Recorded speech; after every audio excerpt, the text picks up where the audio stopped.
Glórias a Deus, meus irmãos, boa noite, e a paz do Senhor Jesus Cristo seja com todos vocês. Mas a presença de Deus aqui é muito forte, irmão.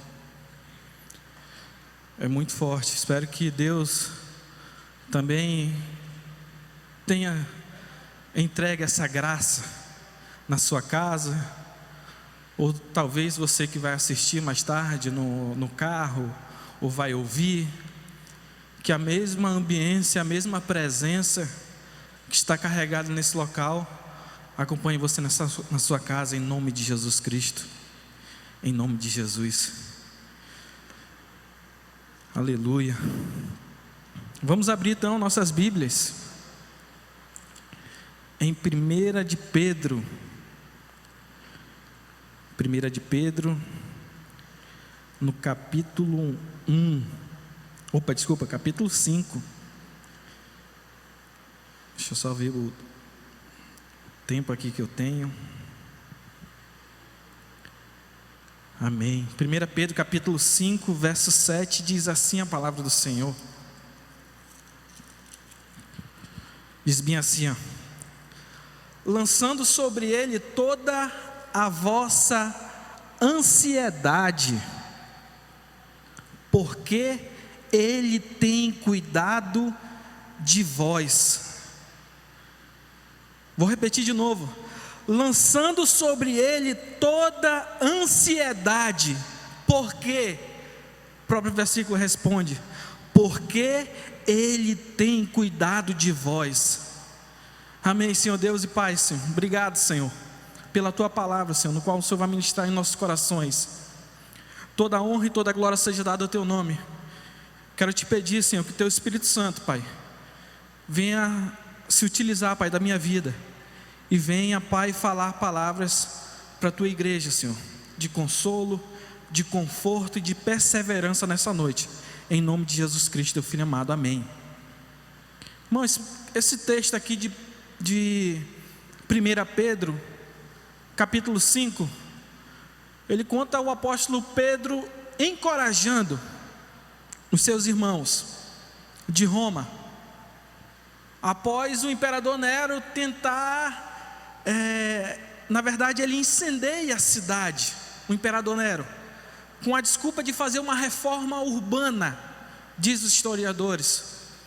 Então, com o intuito de limpar a cidade, por causa que tinha casas caindo aos pedaços, o imperador Nero, ele tem uma excelente ideia, que é queimar as casas. E o interessante que, para ele desviar essa culpa dele, adivinhem quem ele bota a culpa? Nos cristãos.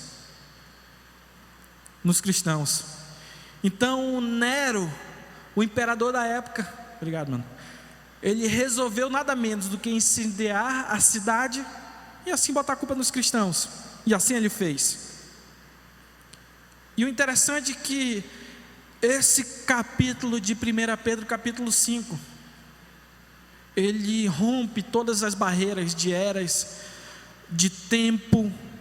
Ele rompe todas essas barreiras, porque ela é uma palavra tão atual para os nossos dias. E tenta imaginar os cristãos jurados de morte naquela época, tendo que fugir do imperador que estava caçando a vida deles. Talvez aqueles cristãos estavam passando por um processo de caos, ao ponto de apóstolo Pedro encorajar os irmãos a falarem: lancem sobre ele toda ansiedade e preocupação, porque ele tem cuidado de nós. Nesse tempo de pandemia a nível global, que está instaurada no mundo, então nós já se passaram mais ou menos o quê? Mais de um ano praticamente. Um ano que nós estamos com restrições de locomoção, empregos sendo dizimados, pessoas morrendo em nossa cidade. Então a gente vê um caos generalizado na cidade, não só em Manaus, mas também em algumas cidades do Brasil. Então Tem pessoas que no meio dessa pandemia, elas estão diante de crises existenciais, né? E nós nos perguntamos, cara, o mundo inteiro está desabando diante dos nossos olhos. Acredito que cada um de vocês, de nós que estamos aqui assistindo essa live, já perdeu alguém próximo. Então, querendo ou não, isso começa a nos assustar. Isso não começa a nos deixar mais atenciosos. Estava falando com meu primo há umas 3 semanas atrás, ele é médico, e no meio da conversa com ele eu perguntei, mano, como é que está sendo essa pandemia para vocês médicos? E ele me respondeu da seguinte forma, mano, na primeira leva aqui em Manaus, lá naquele período de março, estavam morrendo pessoas de 65 anos com falta de ar. Agora, pessoas de 30 anos estão falecendo. Então a gente vê um caos generalizado na cidade. E a palavra de Deus para nossas vidas é: lancem sobre ele toda essa ansiedade que você sente. Lance sobre o Senhor Jesus toda essa ansiedade que você está sentindo, porque a palavra de Deus diz que Ele tem cuidado de nós. Cara, Deus, Ele não é um Deus apático, Ele não é um Deus que está esquecido de nós, mediante essas dificuldades, crises psicológicas que enfrentamos. Então não pense que Deus perdeu o controle das coisas, não pense nisso, não pense nisso. Na verdade, eu quero tentar mudar o foco da sua visão. E como? Eu quero lhe convidar a olhar as dificuldades com outros olhos. Quero que você enxergue como Deus tem cuidado de você em meio ao caos, em meio a crises. E assim como Deus, Ele, através do apóstolo Pedro, ele foi impulsionado a escrever essa carta. Eu repito para você essa frase de novo: o Senhor Jesus tem cuidado de nós, igreja. O Senhor Jesus tem cuidado de nós. O Senhor Jesus tem cuidado de nós. Eu me lembro quando eu era mais novo, né? Os nossos irmãos da Assembleia vão saber do que eu estou falando. Quando apertavam as coisas, parece que a gente ia no hino da harpa específico, e a gente cantava muito. Eu lembro que eu cantava muito essas músicas. E a seguinte letra desse hino, ele fala bem assim, ó: os mais belos hinos e poesias foram escritos em tribulação. E é interessante que quando nós estamos em tempos de crise, as melhores orações são feitas, as melhores músicas, né, são compostas, as melhores músicas, elas são criadas. E é justamente nesses momentos que Deus vem nos esmerar. Sabe por quê? Porque é nesse momento que a força do nosso braço, a nossa força está completamente terminada, e nós estamos completamente dependentes de Deus. Justamente quando nós não temos o controle da situação, nós temos que entregar o controle nas mãos daquele que tem. Quando nós não temos o controle da situação, estamos a dispor daquele que tem. Então, como nós devemos reagir diante desse tempo, ou de crise que você está enfrentando? O próprio capítulo, ele vai dar um conselho, e ele vai contra qualquer perspectiva de resolução. E olha que ele fala que só há uma condição, não há várias condições, há somente uma condição. E essa condição é, versículo 6 responde: humilhai-vos, pois debaixo da potente mão de Deus. Humilhai-vos, igreja, humilhai-vos. Quando a Bíblia fala humilhai-vos, a Bíblia está querendo dizer: dependam de mim, dependam de mim, reconheçam a incapacidade de vocês diante das crises e dependam de mim. É isso que o texto está dizendo. Talvez o teu estado psicológico esteja muito abalado. A ansiedade, meus irmãos, ela não nos pertence. Talvez esse sentimento possa estar flertando com você, mas Deus te convida a lançar sobre Ele toda a vossa ansiedade. Lançar vem aqui do grego de arremessar, tipo aqueles caras que praticam esporte de arremesso. Só tem uma diferença: tem um alvo, e esse alvo do arremesso é Deus. Então, quando nós lançamos sobre Ele toda a nossa ansiedade, lançamos como? Nos humilhando. A Bíblia fala que Ele tem cuidado de nós. Ele tem cuidado de nós. Nós temos que nos humilhar e depender 100% de Deus, reconhecendo a nossa incapacidade. O apóstolo Pedro, ele vai seguir com os conselhos lá no verso 8 e 9, eu queria ler com você.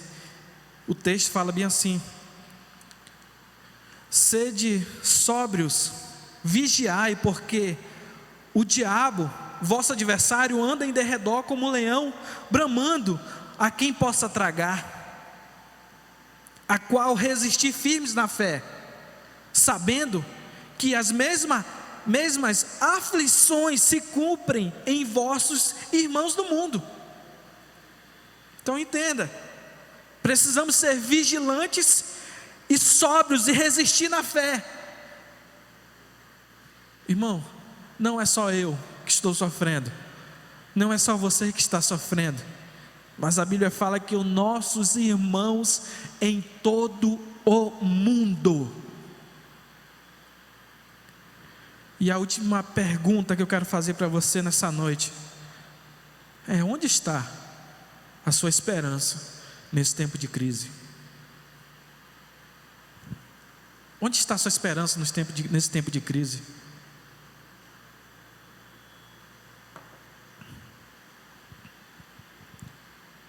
Irmão, cada um de nós ficamos desconfortáveis quando a gente não tem o controle da situação. Todos nós queremos sair da situação que nós não temos o controle. Então, no meio de tanto caos e morte, nesse tempo, não é diferente. Não é diferente. Nós talvez aguardamos ansiosos, por uma eficácia 100% de vacinas. Graças a Jesus Cristo, que Deus em sua graça comum, Ele permitiu que os homens dessem uma solução, que nada mais é, nada menos que a vacina. Porém, é lícito nós esperarmos isso. Porém, a nossa esperança não deve estar centrada nisso. A nossa esperança não deve estar centrada em legislação do governo para frear a pandemia. A nossa esperança não está pautada na cura dessa doença. A nossa esperança não está pautada numa vacina. É lógico que nós esperamos isso, mas a nossa esperança, ela está não em soluções passageiras e terrenas, mas numa solução eterna. Solução eterna. E não é à toa que o apóstolo Pedro ele vai finalizar o versículo 10 falando da seguinte forma: e o Deus de toda graça, que em Cristo Jesus nos chamou à sua eterna glória, depois de havermos padecidos um pouco, Ele mesmo vos aperfeiçoe, confirme, fortifique e estabeleça. A Ele seja a glória e o poderio para todo sempre. Glória a Deus. Que a minha e a sua esperança esteja pautada no que o texto está dizendo. Que o Deus de toda graça, que em Cristo Jesus nos chamou à sua eterna glória. Ele está falando não é de uma glória passageira, não é de uma cura passageira, mas ele está falando de uma eterna glória. Cara, e essa eterna glória, ela vai ser complementada. Eu queria ler com você lá em 2 Coríntios, capítulo 4. 2 Coríntios, capítulo 4, verso 13, diz bem assim, ó: e temos, portanto, no mesmo espírito de fé, como está escrito: cri, por isso falei. Nós cremos também, por isso também falamos, sabendo que o que ressuscitou o nosso Senhor Jesus, nos ressuscitará por Jesus e nos apresentará convosco. Olha a promessa, olha a nossa esperança, que mesmo que nós venhamos a morrer numa pandemia, o mesmo Deus que ressuscitou o Cristo Jesus, há de te ressuscitar. Glória a Deus por isso. E por isso, não desfaleçamos, mas ainda que o nosso homem exterior se corrompa, o interior contudo se renova em cada dia, porque a nossa leve e momentânea tribulação produz para nós um peso eterno de glória muito excelente. E aqui eu volto a falar que uma vez eu falei, aqui o apóstolo Paulo, escrevendo a carta aos 2 Coríntios, ele equipara esse peso a uma balança romana, aonde o peso eterno de glória, o peso eterno de glória está aqui embaixo, porém as nossas leves e momentânea tribulação está aqui. Então o peso de glória que está aqui embaixo, ele é muito maior do que a nossa leve e momentânea tribulação. Então a nossa esperança está nisso. E para finalizar, eu tenho uma boa notícia para você. Tudo isso vai passar, meus irmãos.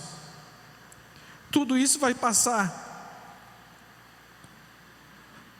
Talvez tem pessoas falando de um tal de novo normal. Mas o meu conselho para você nessa noite é: anseie pela volta de Jesus Cristo. Cara, a volta de Jesus Cristo está muito perto. Está muito perto, que a nossa esperança, a minha e a sua, sejam ser levados com o Senhor, ou aguardarmos o seu retorno nessa terra. Cristo, Ele há de subjugar os reinos desse mundo, principado, potestades, pestes, calamidades. E a Bíblia fala que a morte não mais existirá. A morte não mais existirá. Apocalipse capítulo 21, versículo 4, e aqui eu já vou terminar. Apocalipse capítulo 21, versículo 4. Que essa palavra não saia da sua mente. Assim diz a palavra de Deus. Vou ler no verso 3: e ouvi uma grande voz do céu que dizia: eis aqui o tabernáculo de Deus está com homens, pois com eles habitará, e eles serão o seu povo, e o mesmo Deus estará com eles, e ele será o seu Deus. E Deus limpará de seus olhos toda lágrima, e não haverá mais morte, nem pranto, nem clamor, nem dor, porque já as primeiras coisas são passadas. E o que estava sentado sobre o trono diz: eis que faço nova todas as coisas. E disse-me: escreve, porque estas palavras são verdadeiras e fiéis. Aleluia.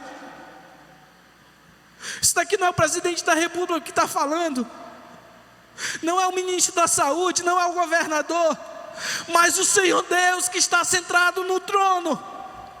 E Ele acabou de falar que dele enxugará dos seus olhos toda lágrima. Não haverá mais lágrima, não haverá mais morte nem pranto, porque essas coisas vão passar. E essas palavras são fiéis e verdadeiras.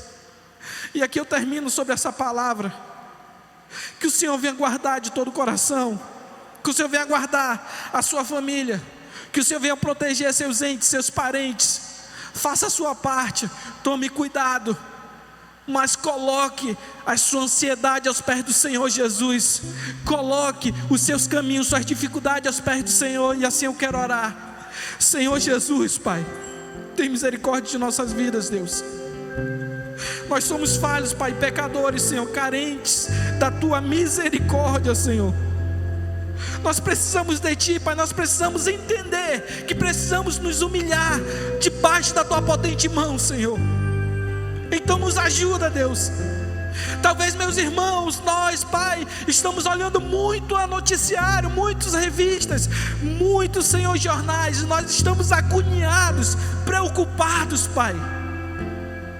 Mas em nome de Jesus Cristo, Senhor, venha nos impulsionar, Pai, até o foco no Teu reino, Senhor, no Teu retorno, na Tua chegada nesta terra. E quando o Senhor vir, Deus, não vai ver mais morte, não vai ver mais dor, porque essas primeiras coisas passaram e eis que tudo se fará novo.